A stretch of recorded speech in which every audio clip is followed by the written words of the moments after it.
I was feeding my newborn daughter Emma when I heard voices drifting up from the kitchen. My husband Nathan was supposed to be at work, but I recognized his voice immediately. The other voice was female, unfamiliar, and laced with desperation. I should have announced my presence. I should have walked downstairs and introduced myself. But something in the hushed, secretive tone of their conversation made me freeze at the top of the stairs. "She doesn't need to know yet," Nathan said quietly. "We'll tell her it's just routine testing.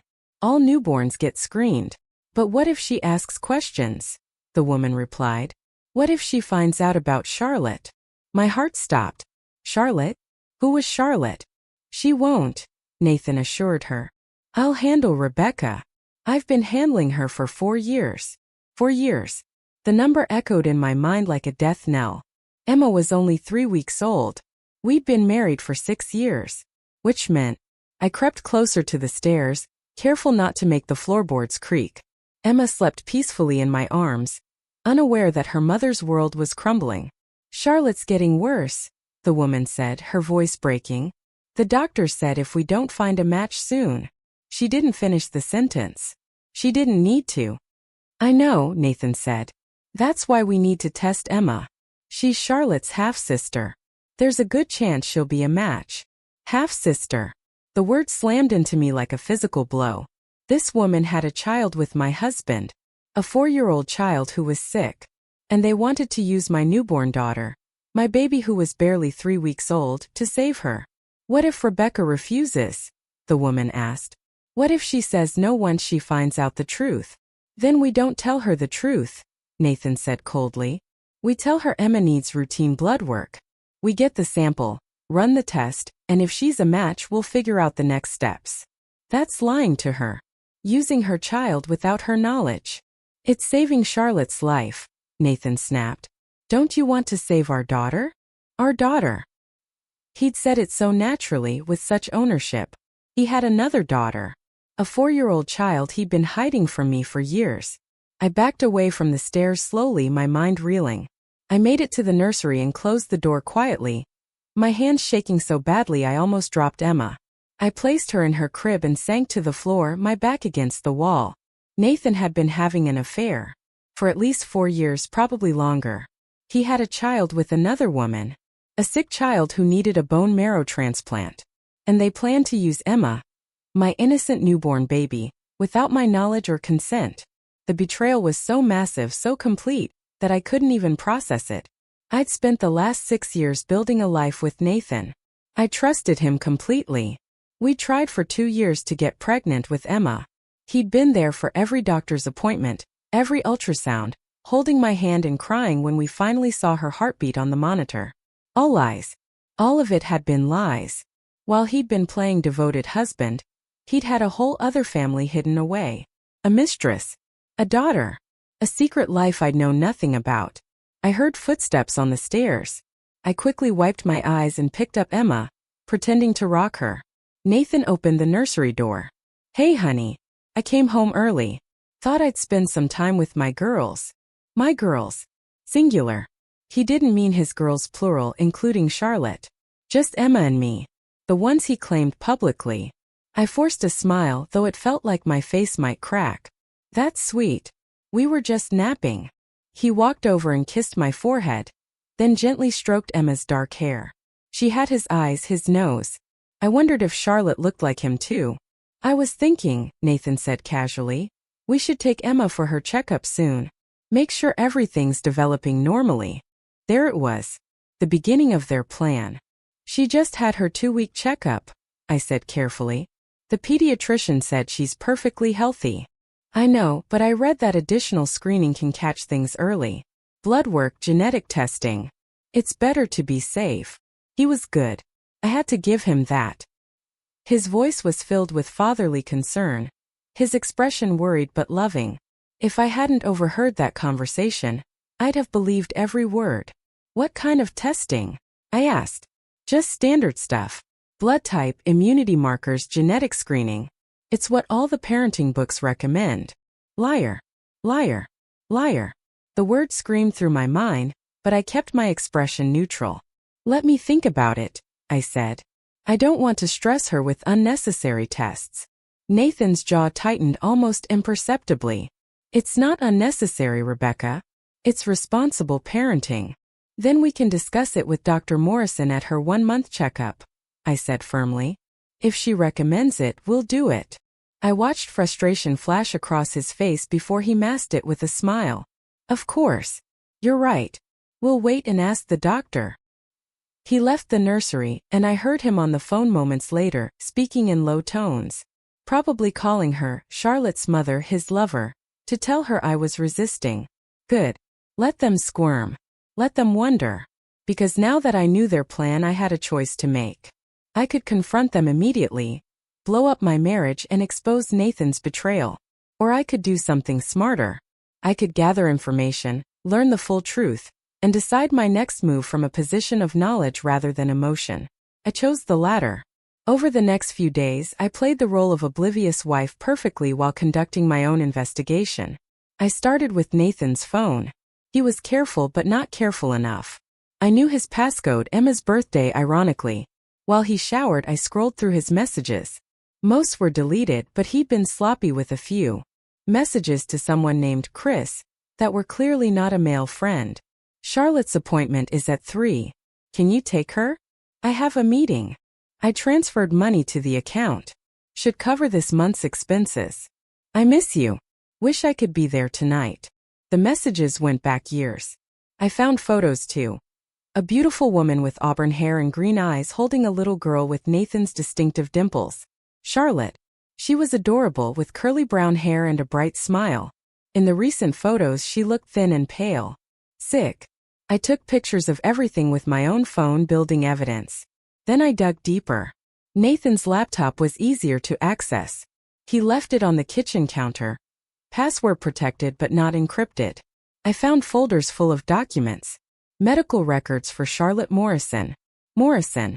She had the other woman's last name, not Nathan's. Smart. That way if anyone saw the records, they wouldn't immediately connect her to him. Charlotte had been diagnosed with acute lymphoblastic leukemia 6 months ago. She'd gone through chemotherapy, but the cancer had returned. She needed a bone marrow transplant. Her mother, Vanessa Morrison, had been tested. Not a match. Nathan had been tested. Not a match. They'd searched the donor registry. No suitable matches found. Then Emma was born. A biological sibling with a 50% chance of being a compatible donor. I understood the desperation now. Charlotte was dying. Without a transplant, she had months, maybe weeks. I should have felt sympathy. This was a sick child after all. An innocent 4-year-old who'd done nothing wrong. But all I could feel was rage. Rage at Nathan for his betrayal. Rage at Vanessa for being his mistress. Rage at both of them for planning to use my daughter without my knowledge or consent. I kept digging. I found the lease agreement for an apartment across town in Vanessa's name. I found credit card statements showing Nathan had been paying for it. I found insurance documents. He'd been covering Charlotte's medical expenses through a separate policy. I found birthday cards he'd signed. To my darling Charlotte on your first birthday. Happy birthday to my sweet girl age 2. He'd been there for every milestone of Charlotte's life while maintaining the facade of a devoted husband to me. The level of deception was staggering. I wanted to scream, to throw things, to confront him with all the evidence I'd gathered. But I didn't. I remained calm, collected, playing the part of the trusting wife while my mind worked through possibilities. A week after I'd overheard their conversation, Nathan brought it up again. I made an appointment with Dr. Morrison for Emma, he said over breakfast. Just a routine checkup. They want to do some blood work. I thought we agreed to wait until her 1-month appointment, I said, feeding Emma her bottle. That's not for another week and a half. I know, but I'm worried, Nathan said. She seems a little pale. I just want to make sure everything's okay. Emma was perfectly healthy, pink-cheeked and gaining weight exactly as she should. His concern was fiction, his worry manufactured. What kind of blood work? I asked. Basic metabolic panel, complete blood count, immunity screening. And they recommended genetic testing for potential hereditary conditions. There it was. Genetic testing. They'd use that to determine if Emma was a bone marrow match for Charlotte. That seems excessive for a 3-week-old baby, I said. Don't you think we should wait? Nathan's expression hardened. Rebecca, I'm trying to be a responsible father. Why are you fighting me on this? I'm not fighting you. I'm asking questions. That's what mothers do. We stared at each other across the breakfast table. A silent battle of wills. Fine, I said finally. Schedule the appointment. But I want to be there for everything. No tests without me present. Relief flooded his face. Of course. We'll both be there. The appointment was scheduled for Thursday afternoon. I had 3 days to decide what I was going to do. I could show up and allow the testing, knowing they planned to use Emma as a donor for Charlotte. I could refuse the testing and force Nathan to either confess or abandon his sick daughter. Or I could do something else entirely. I spent those 3 days thinking about Charlotte, a 4-year-old child who was dying through no fault of her own. She hadn't asked to be born from an affair. She hadn't asked for cancer. She was just a little girl who wanted to live. But Emma was also innocent. She was a newborn who couldn't consent to medical procedures. If she was a match, they'd want to harvest her bone marrow, a painful procedure that carried risks however small. As her mother, I had the right to refuse. I also thought about Nathan and Vanessa, about their betrayal, their deception, their willingness to use my child without my knowledge, about the affair that had lasted years while I believed I had a faithful husband. By Wednesday night, I'd made my decision. Thursday morning, I called my sister Angela. I need you to do something for me, I said. And I need you to not ask questions yet. That sounds ominous, Angela said. What's going on? Just trust me. Can you meet me at Dr. Morrison's office at 2 o'clock? Bring your camera. I'll explain later. Angela agreed, confused but supportive. She'd always been protective of me, even though she was younger. At 1:45, Nathan and I arrived at the pediatrician's office with Emma. We checked in and sat in the waiting room. Nathan was nervous, bouncing his leg and checking his phone constantly, probably texting Vanessa with updates. Relax, I said, touching his arm. It's just a checkup. I know. I just worry about her. Liar. At precisely 2 o'clock, Angela walked into the waiting room. Nathan looked up surprised. Angela? What are you doing here? Rebecca asked me to come, Angela said, sitting beside me. For moral support. She's nervous about Emma's first blood draw. I hadn't told Angela anything, but she played along perfectly. Nathan looked uncomfortable but couldn't object without seeming suspicious. Emma Carter, a nurse called. We all stood. The nurse looked confused. Oh, both parents and aunt? My sister, I explained. She's helping with the baby. We followed the nurse to an exam room. Dr. Morrison came in moments later, a kind woman in her 50s who'd been my pediatrician when I was young. Hello, Rebecca, Nathan. Let's see this beautiful girl. She examined Emma thoroughly. She's perfect. Growing beautifully, all reflexes normal, no concerns whatsoever. We'd like to do some blood work, Nathan said quickly. Genetic screening, immunity panels, that sort of thing. Dr. Morrison looked puzzled. At 3 weeks? That's quite early for genetic screening, unless there's a family history of specific conditions. Is there something you're concerned about? No family history, I said before Nathan could respond. Nathan's just anxious. First-time father worries. Dr. Morrison smiled. Understandable. But Emma is perfectly healthy. I don't see any medical reason for additional testing right now. We'll do standard screening at her 2-month checkup. Nathan's face flushed. I'd really prefer to do it now. For peace of mind. Mr. Carter, I understand the anxiety, but unnecessary testing can be stressful for infants. Emma's veins are still very small. I'd rather wait until she's older unless there's a specific medical indication. I watched Nathan struggle to contain his frustration. He couldn't explain the real reason without exposing his affair and his secret daughter. Actually, I said, pulling out my phone, there might be a medical reason after all. I turned my screen toward Dr. Morrison, showing her the photos I'd taken of Charlotte's medical records. My husband has another daughter, Charlotte Morrison. She has leukemia and needs a bone marrow transplant. They want to test Emma as a potential donor. The room went silent. Dr. Morrison's expression shifted from confusion to understanding to disapproval. Nathan's face drained of all color. Angela gasped beside me. Is this true? Dr. Morrison asked Nathan. He couldn't speak. He just sat there frozen, his lies catching up with him all at once. It's true, I said calmly. Nathan has been having an affair for at least 5 years. He has a 4-year-old daughter named Charlotte with a woman named Vanessa Morrison. Charlotte has leukemia. They want to use Emma's bone marrow to save her, and they were planning to test her without my informed consent. I turned to Nathan. What they don't know is that I overheard them planning this 2 weeks ago. I know everything. Nathan found his voice. Rebecca, let me explain. Explain what? The affair? The secret child?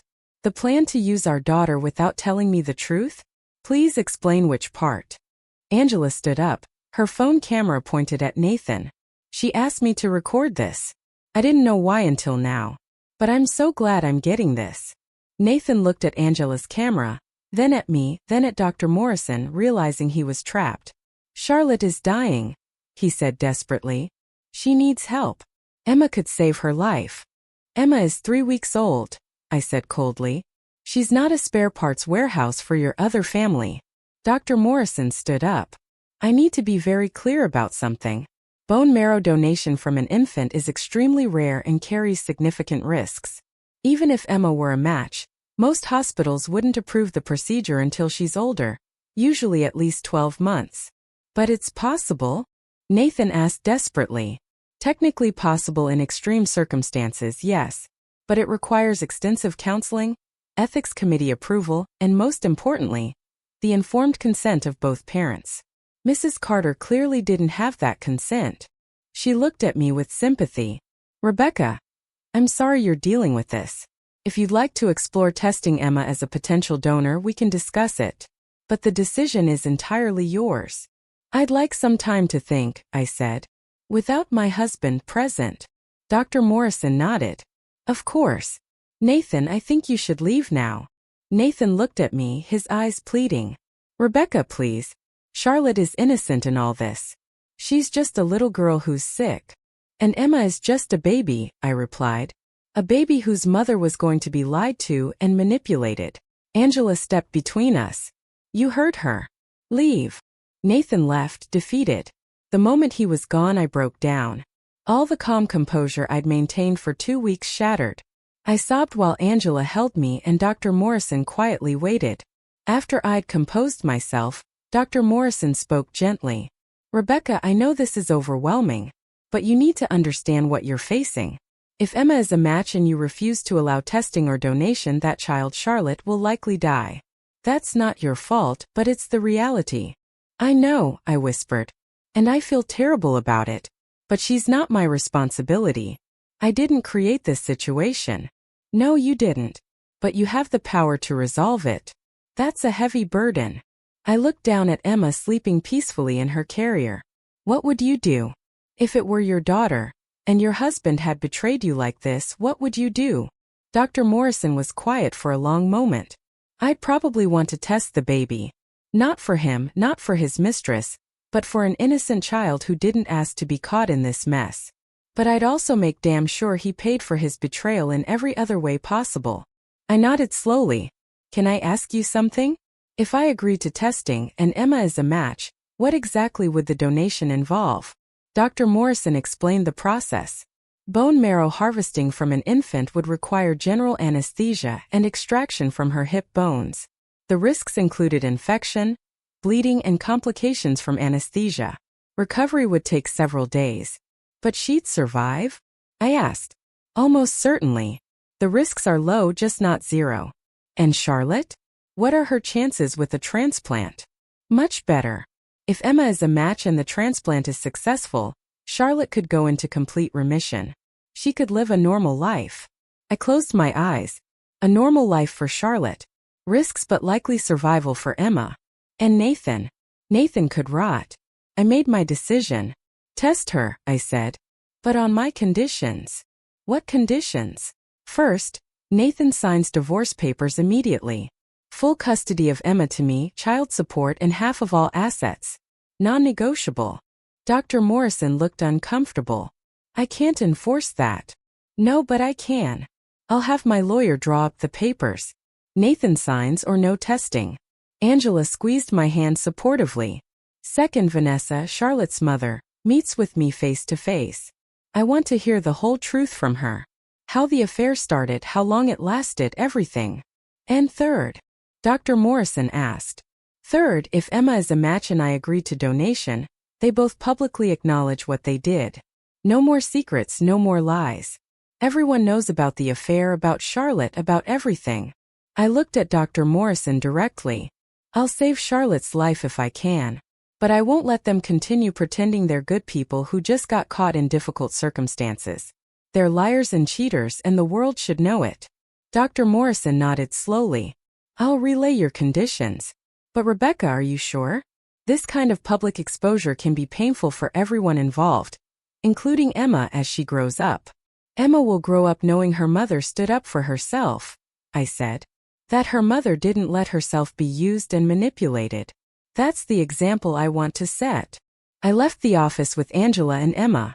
We went to my house, where I packed bags while Angela called her husband to come help. Where are you going? Angela asked. Away from here. I can't stay in this house knowing what I know now. I can't sleep in a bed I shared with a liar. Come stay with us, Angela offered. Until you figure things out. We were loading the car when Nathan pulled into the driveway. He got out slowly, looking defeated. Rebecca, please. Can we talk? My lawyer will contact you tomorrow with the conditions for Emma's testing, I said coldly. Until you agree to all of them, there's nothing to discuss. What conditions? Divorce, full custody, public acknowledgement of your affair, and your second family. Those are my terms for even considering helping Charlotte. Nathan's face crumbled. You can't use a dying child as leverage. I'm not using her as leverage, I interrupted. You did that when you tried to test Emma without my consent. I'm simply setting boundaries for my cooperation. I'll agree to the divorce, Nathan said desperately. I'll agree to custody, to child support, to everything financial. But please don't make me do this publicly. My career, my reputation. Your career. I laughed bitterly. Your reputation? You had an affair for 5 years. You have a secret child. You were going to use our baby without telling me. And you're worried about your reputation. People will judge me, he said quietly. Let them judge. You've judged me for 2 weeks, watching me with sympathy and pity while I remained ignorant. Now it's your turn to be judged. Angela loaded the last bag. Rebecca, we should go. I picked up Emma's carrier and walked to the car. Nathan followed. Please, Rebecca. I know I screwed up. I know I betrayed you. But Charlotte is innocent. Don't punish her for my mistakes. I'm not punishing her, I said. I'm protecting my daughter and my dignity. If you meet my conditions, I'll test Emma.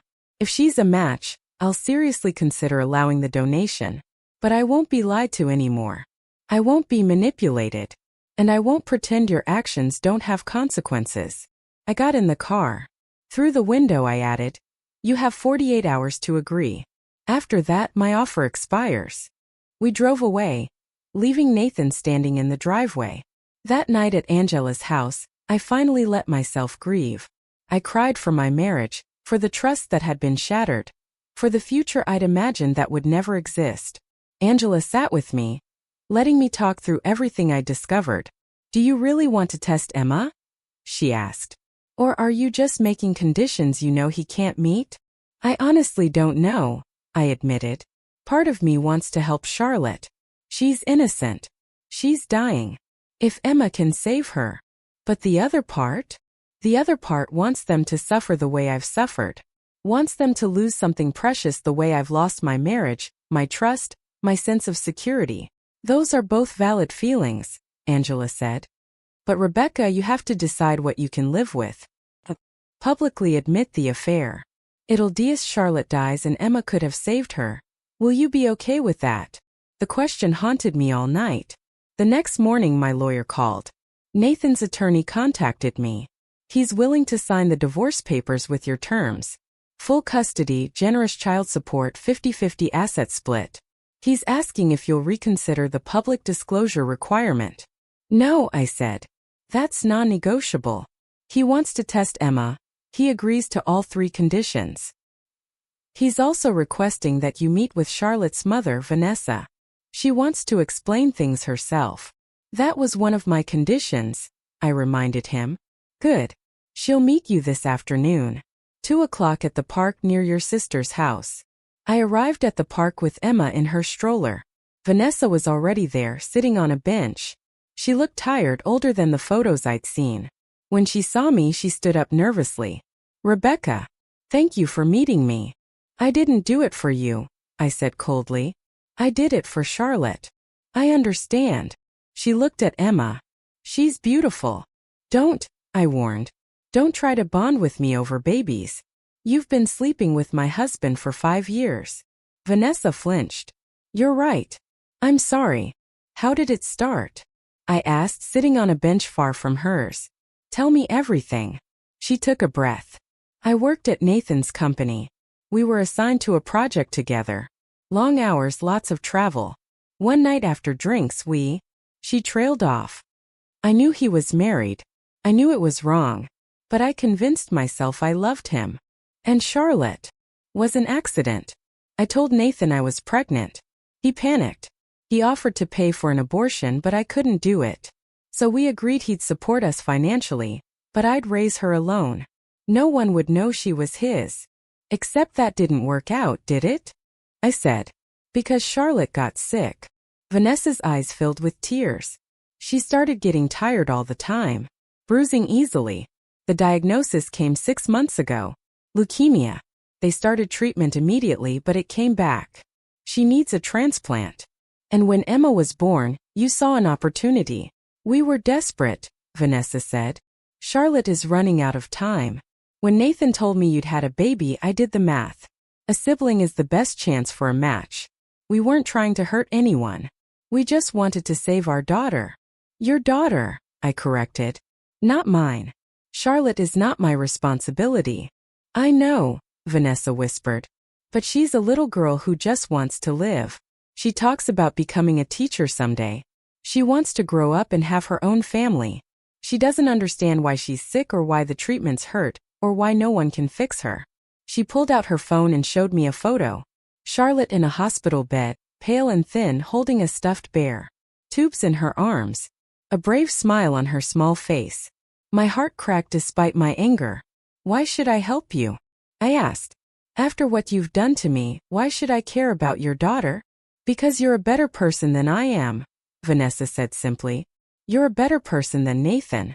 You have integrity I've never had. And I'm begging you to use that integrity to save an innocent child.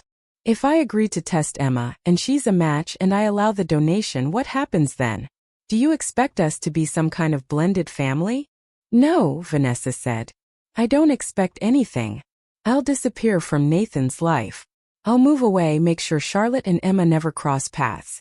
You'll never have to see us again. And Nathan? What about him? He'll be yours to do with as you please. Divorce him, take everything, whatever you need. I won't interfere. I looked at Emma, sleeping peacefully, unaware of the impossible decisions being made around her. I need to think about it, I said finally. Nathan has agreed to my conditions? Yes. The divorce papers, the custody agreement, everything. He'll sign today. And if you require public disclosure, he'll do that too. Though he's asking if you'll reconsider. Why would I reconsider? I asked. He destroyed my life. Why shouldn't his reputation be destroyed too? Vanessa didn't answer. She just looked at me with sad, tired eyes. I'll let you know my decision tomorrow, I said. If I agree to testing and Emma is a match, we'll proceed. But I need one more thing from you. Anything, Vanessa said. I need you to understand that if I do this, if I let my daughter's bone marrow be taken to save yours, you owe me a debt you can never repay. Charlotte lives because of my mercy, not your worthiness. You remember that. That night I couldn't sleep. I kept thinking about Charlotte, a 4-year-old who loved stuffed animals and dreamed of being a teacher. A child who'd done nothing wrong except be born from an affair. I thought about Emma, perfect and healthy, with her whole life ahead of her. I thought about the bone marrow donation, a painful procedure, but one she wouldn't remember. I thought about living with the knowledge that I could have saved a child and chose not to, Could I carry that weight? By morning I'd made my decision. I called Nathan. I'll test Emma, I said. If she's a match, I'll allow the donation. But my conditions stand. All of them, including public disclosure. Rebecca, please. Those are my terms. Take them or leave them. There was a long pause. I'll take them. Thank you. You don't know what this means. I don't want your gratitude, I interrupted. I'm not doing this for you. I'm doing it for Charlotte. And I'm doing it so I can look Emma in the eye someday and tell her I made the right choice. We scheduled the testing for the following week. Dr. Morrison drew blood from Emma, who cried for only a moment before settling back to sleep. Results will take about 2 weeks, she said. If Emma is a match, we'll need to schedule consultations with the transplant team, ethics committee, and counseling. And if she's not a match? I asked. Then Charlotte goes back on the donor registry and hopes someone else is compatible. The 2 weeks of waiting were excruciating. I'd moved back into my house. Nathan had moved out, staying at a hotel while the divorce proceeded. The house felt empty without him, but also cleaner somehow. Less tainted. Angela visited daily, helping with Emma and providing moral support. You're doing the right thing, she kept saying. Testing her was the compassionate choice. Was it? I asked. Or am I just trying to feel better about myself? Does it matter? Either way, you gave Charlotte a chance. On day 13, Dr. Morrison called. Rebecca, I have the results. Emma is a perfect match. I closed my eyes, relief and dread washing over me in equal measure. What now? Now we schedule consultations. The transplant team needs to evaluate both girls. You'll need to meet with the ethics committee. There will be extensive counseling to ensure you understand the risks and are making an informed decision. How long until we can proceed? If everything goes smoothly, probably 6 weeks. We'll need to do more detailed testing, prepare Charlotte for transplant, and plan the timing carefully. 6 weeks. Charlotte had 6 weeks to hold on. I'll do whatever's needed, I said. Schedule the consultations. The process was grueling. Doctors explained the procedure in detail. Ethicists questioned my motives. Counselors made sure I understood I could change my mind at any point. Through it all, Nathan was present but separate. We communicated through lawyers and medical coordinators, avoiding direct contact. He'd signed the divorce papers. He'd agreed to all my financial terms. But he balked at the public disclosure. Please, he begged through his lawyer. I'll do anything else. Anything.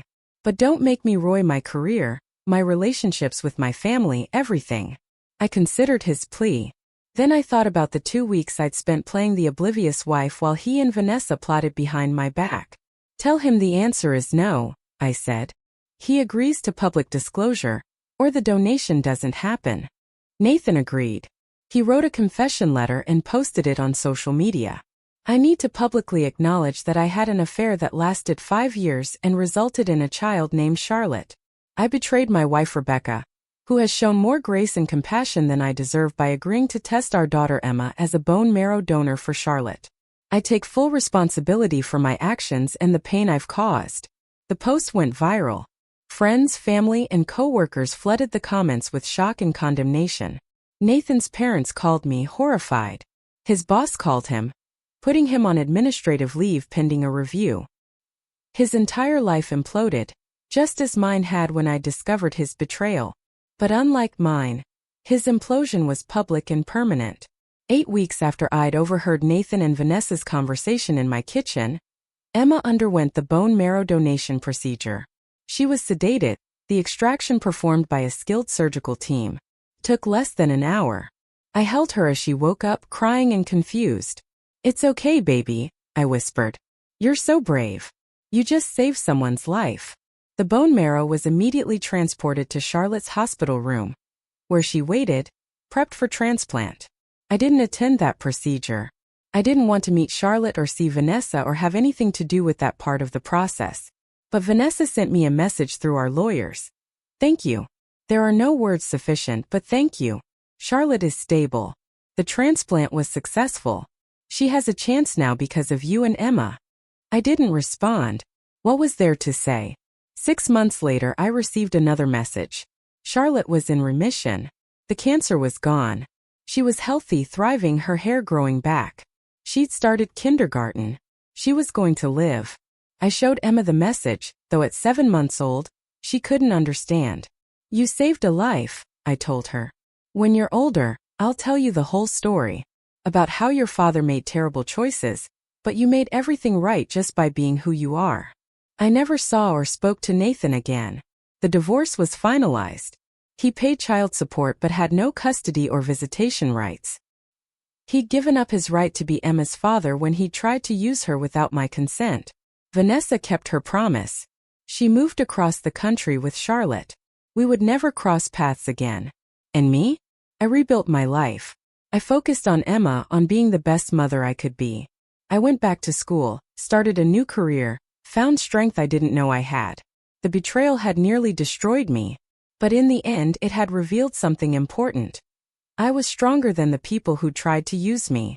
I'd overheard their plan, and instead of reacting with pure emotion, I'd acted strategically. I'd protected my daughter while still saving an innocent child. I'd demanded accountability while showing mercy. I'd been both strong and compassionate, both wounded and victorious. Emma would grow up knowing her mother had faced an impossible situation and made the hard right choice. Not the easy choice, not the vengeful choice, but the one that let everyone involved live with themselves. That was my gift to her. Not bone marrow for a half-sister she'd never know, but an example of grace under pressure, of strength tempered with mercy, of a woman who'd been betrayed but refused to let that betrayal define her. I'd overheard them planning to use my child, and I'd turned their deception into my triumph.